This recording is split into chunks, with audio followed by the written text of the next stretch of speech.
have been late for work or an appointment, only to end up in a long line of traffic. As a motorist, one of the most frustrating occurrences is being delayed due to road works.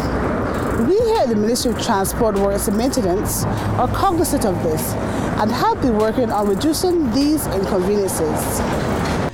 The Ministry has embarked on a training course on temporary traffic management control procedures aimed at improving safety and delay times while roadworks are in progress. The purpose of the course is to give clear instruction and information as they approach the work site.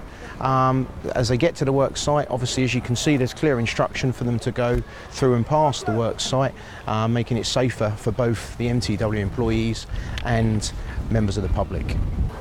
It achieves safety, ultimately a far higher level of safety, because we're indicating to the motorist from a greater viewpoint of what's coming, rather than warning them at the start of the site. We're letting them know in excess of 110 metres in advance, and therefore, gets the traffic to slow down, making it safer for not only the public but also for MTW employees. The idea is to minimise wait times for motorists and make their commute a smoother one. Traffic management is more controlled. We have a far safer working practice because there's more direction. So therefore, you driving through the site are going to be better protected, but also MTW workers working within the work site will also be protected because they've got their safety zones and site definitions to protect them.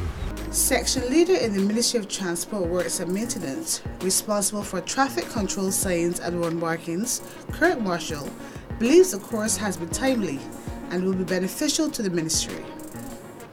It has given us the ability to establish a safe zone, both for the workers and for the traveling public. We've never had that before. We certainly were doing things as we thought they should have been done, but we have now had a course that given us some order, both for us locally and internationally. So I would say that it has been extremely beneficial. We would have had a total of 40 participants that took the general course, how to set up the work site and to dismantle the work site. But we would have had, out of that 40, 10 persons being trained to supervise and also to train other persons both within the ministry and also any other local company that would require such a service. So motorists, be assured that driving through a work site will be a safer ride, and the dreaded delays may not be as lengthy. Well, the traffic is generally flowing a lot smoother this morning. I recognize that people are, looking around to see that there are whole new signs. There's a whole, they're set up in a structure order. I think that it is generally running very, very smooth. Both public and MTW workers will benefit from the work that we've been doing, not only because we're giving clearer information, but also we're slowing the traffic, at the right times so that they can pass at the right speed and making it safer for all involved.